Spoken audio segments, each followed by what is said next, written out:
GST return filing में कितने प्रकार के फॉर्म आते हैं पता है आपको? नहीं? तो इस वीडियो में हम जानेंगे कि जीएसटी में कितने प्रकार के फॉर्म आते हैं। नमस्ते, मैं हूँ आपका दोस्त, आपका होस्ट भाविन फेफर, और आज इस वीडियो में हम बात करने वाले हैं कि जीएसटी रिटर्न में कितने प्रकार के फॉर्म आते हैं।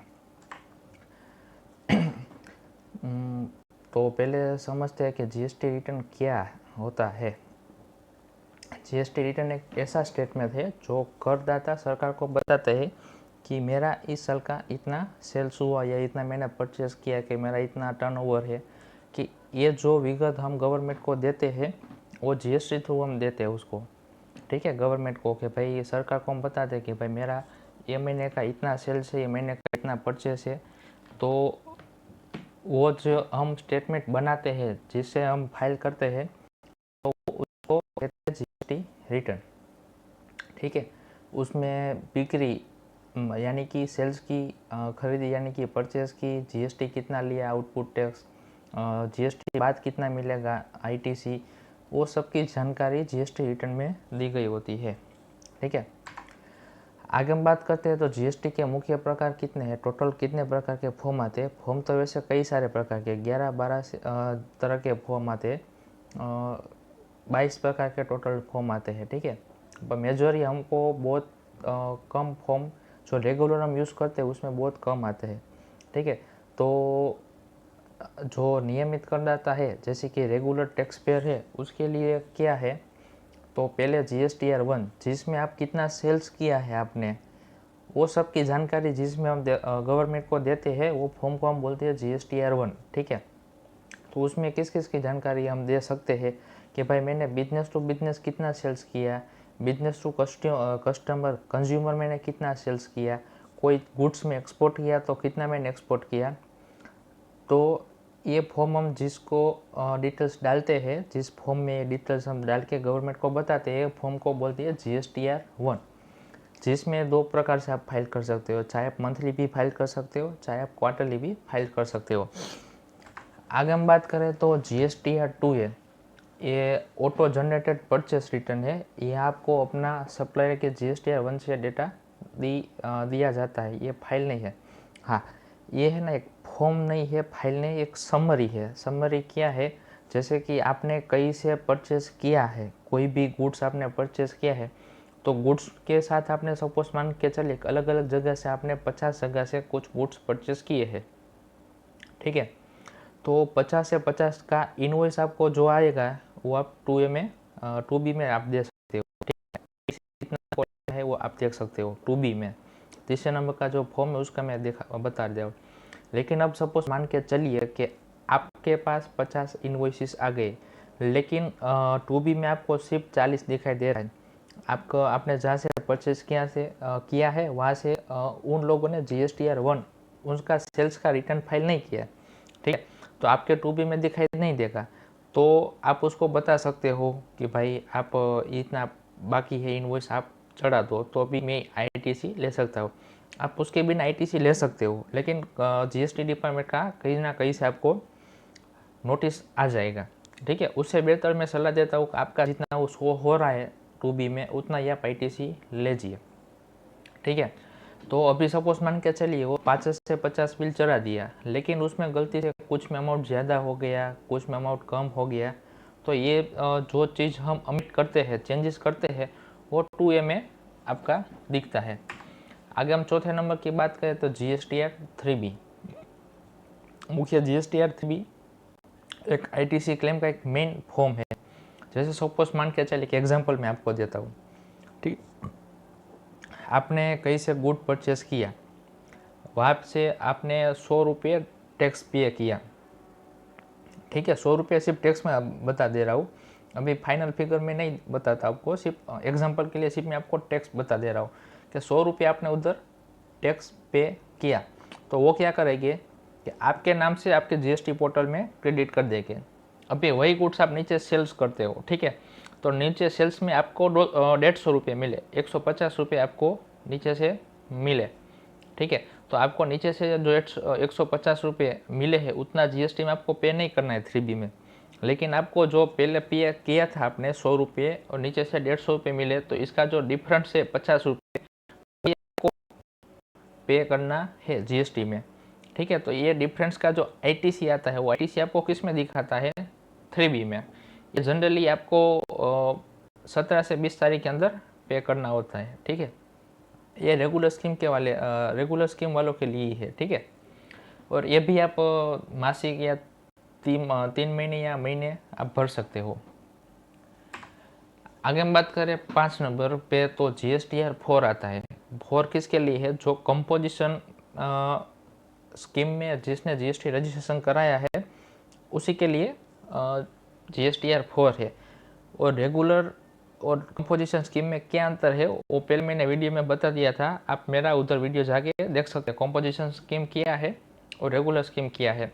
तो जो कंपोजिशन स्कीम वाले हैं उसके लिए अलग से एक फ़ोन नंबर का फाइल है, आपको साल में एक बार से भरना है। ठीक है, बाद में एक फॉर्म आता है CMP08 करके। ठीक है, ये भी कंपोजिशन के लिए ही है।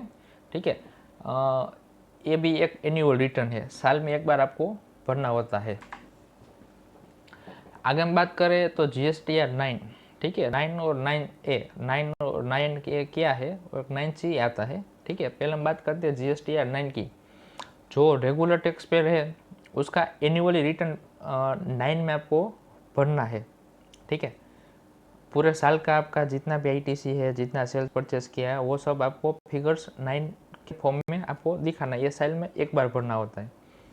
आगे हम बात करते हैं तो 8 नंबर पे आता है GSTR 9A। तो ये क्या है? कंपोजिशन डीलर का एनुअल रिटर्न है, जो कंपोजिशन स्कीम में है। स्पेसिफिक यहाँ पे उल्लेख कर रहा हूँ मैं, रेगुलर टैक्स पेयर के लिए नहीं है। जो कंपोजिशन स्कीम में रजिस्ट्रेशन किया है वही लोगों को ये 9A फाइल करना होता है। और ये एक एनुअली रिटर्न है, साल में एक बार आपको भरना होता है, ये मैंडेटरी होता है।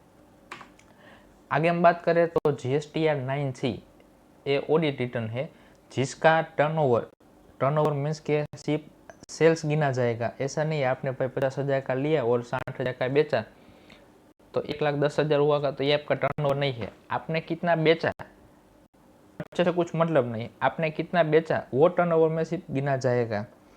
तो आपका टर्नओवर 5 करोड़ से ज़्यादा है, ठीक है, और TDS TCS से संबंधित है, उन लोगों को ये 9C फाइल करना मैंडेटरी है।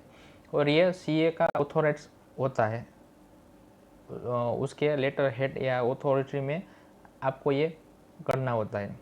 ठीक है, आगे ये तो रेगुलर अपना हो गया। ठीक है, 3B 1 2A 2B 9C और 9A ये अपना रेगुलर हो गया। ठीक है, अब जो फॉर्म आने वाले हैं वो हमारी लाइफ में रेगुलर में यूज नहीं होते हैं। ठीक है, लेकिन कई कई कंपनियों के लिए भी होता है, तो ऐसे भी जो फॉर्म आएंगे वो सब ऐसे वाले आते हैं।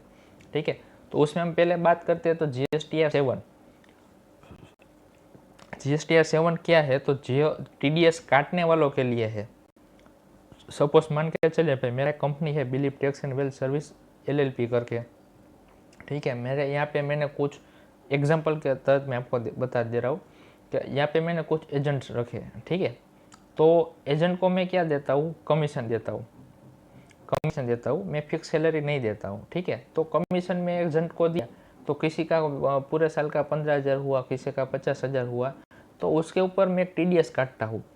तो वो जो पेमेंट में उसके ऊपर सपोज मान के चलिए उसका 5% से हमारा TDS काटना है, तो उसका सपोज मान के चलते हैं कि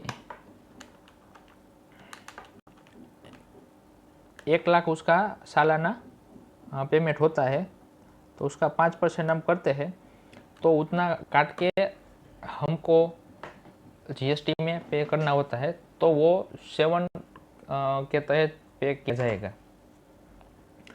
आगे हम बात करते हैं तो GST 8।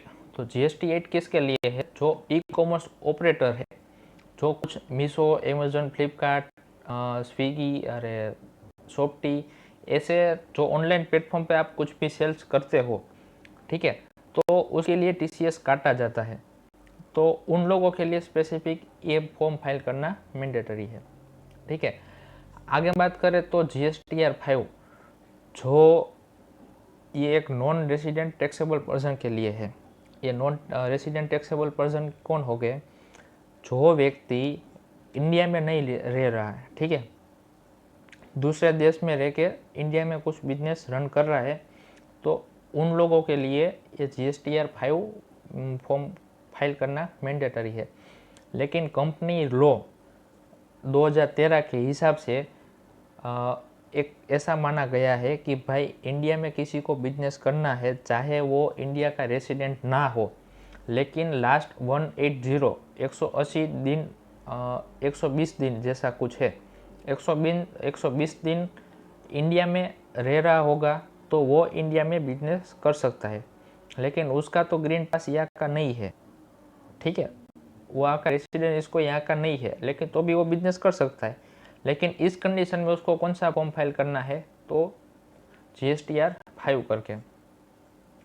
आगे हम बात करें तो GSTR 5 है, ठीक है, जो ऑनलाइन सर्विस प्रोवाइडर है। जैसे कि हम आधार कार्ड का कुछ चेंजेस करना है, तो आधार कार्ड का ऑथोराइज कोडिन है, तो वो जो सर्विस आपको प्रोवाइड करते हैं, तो वो लोग 5A करके फॉर्म में फाइल करेंगे GST का।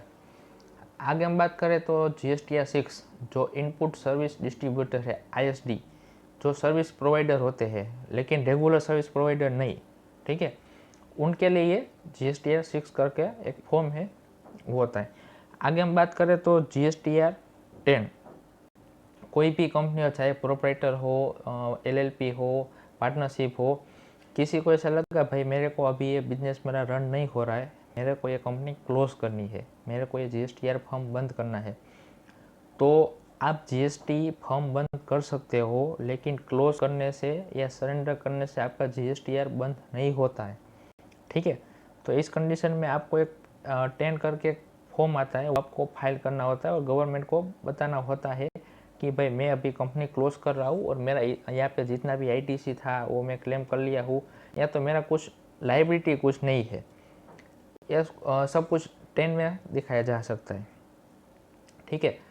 GSTR 11 की बात करें तो यूडिन धारक है जो कोई, सपोज मान के चलिए यूडिन धारक असेंबली वाले को एक उडीन दिया जाता है, CA को एक उडीन होता है, तो ये लोग जो बिजनेस करते हैं उसको भी GST पे करना मैंडेटरी है। लेकिन कौन से फॉर्म में? तो GSTR 11 नंबर के फॉर्म में।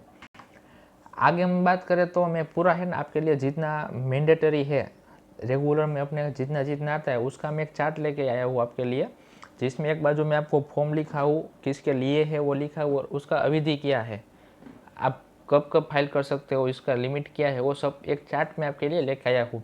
तो पहले हम बात करें तो GSTR 1, उसमें क्या सेल्स दिखाया जाता है, आपकी बिक्री दिखाई जा सकती है, और मंथली और क्वार्टरली आप दोनों ही में फाइल कर सकते हो। मैं सजेशन करूँगा कि आप मंथली रखिए, ठीक है।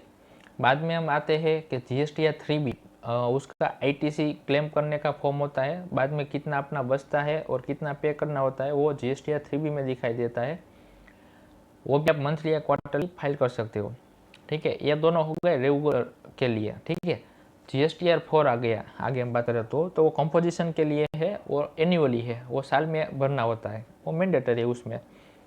आगे हम बात करें तो CMP 8 करके है, ठीक है, तो ये कंपोजिशन टैक्स वालों के लिए है और ये हर 3 महीने में एक बार, क्वार्टर में एक बार फॉर्म फाइल करना है।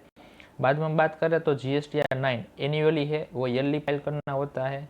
GSTR 9C वो ऑडिट का है, GST ऑडिट, हाँ, 5 करोड़ के ऊपर टर्नओवर जिसका होता है उसका, वो भी ईयरली है। GSTR 7 की बात करें तो TDS के लिए है, वो मंथली है। GSTR 8 की बात करें तो TCS के लिए है, वो भी मंथली है, ठीक है। सबसे ज़्यादा उपयोग होने वाले फॉर्म अभी सबसे ज़्यादा फॉर्म उपयोग होने वाले, जैसे अभी मैंने बताया 1, 3B और 9, ये सबसे ज़्यादा उपयोग में आने वाले फॉर्म हैं। अगर आपको मेरा वीडियो अच्छा लगा तो शेयर कीजिए, मेरे चैनल को सब्सक्राइब कीजिए, और ऐसे ही कई सारे इनकम टैक्स के, GST के, अकाउंटिंग के, बिजनेस के, गवर्नमेंट योजना के आपको वीडियो इस प्लेटफॉर्म पर मिलेंगे। तो नीचे लिंक दिया है, ग्रुप में आप ज्वाइंट हो सकते हो, उसमें भी अपडेट आएगा, ठीक है। Thank you.